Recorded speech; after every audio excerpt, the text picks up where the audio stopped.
इंदौर में कोरोना के खिलाफ जंग कुछ कर्मवीरों के कंधों पर टिकी हुई है। ये वो लोग हैं जो दिन रात महामारी से लड़ने में जुटे हुए हैं। इनमें से लगभग सभी ने कई दिनों से अपने घर वालों का चेहरा तक नहीं देखा। ये हैं इंदौर के अपर आयुक्त सोनी। इन पर शहर में गरीब परिवारों के लिए लॉकडाउन के दौरान भोजन पैकेट पहुंचाने और निःशुल्क राशन सामग्री वितरण की जिम्मेदारी है। संकट बड़ा है और चुनौतियां बड़ी है, लिहाजा वो पिछले 10 दिनों से अपने घर नहीं गए हैं, अपनी बेटी का मुंह तक नहीं देखा है, ताकि कोरोना के खिलाफ जंग जीत सकें।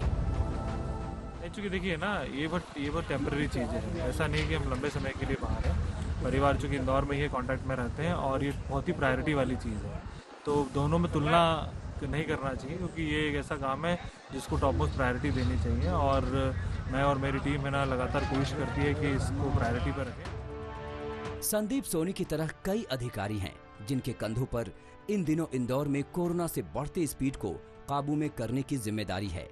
इस संकट के वक्त इंदौर के इन कोरोना वॉरियर्स को न परिवार की चिंता है और न ही किसी और चीज की।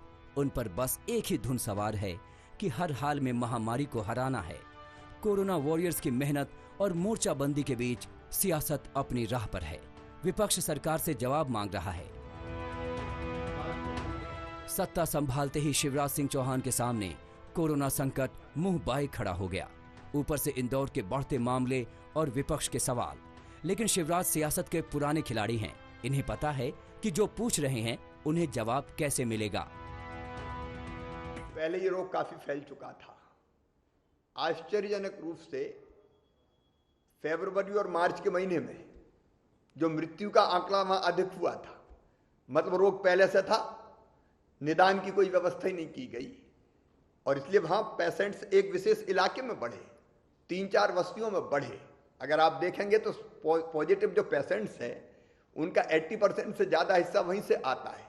उनके लिए हमने अलग रणनीति बनाई। पहले कई तरह की गलतफहमियां थी, इलाज कराने में कई तरह की बाधाएं आई, लेकिन उन बाधाओं को दूर किया और अब सारे इंदौर को एक किया।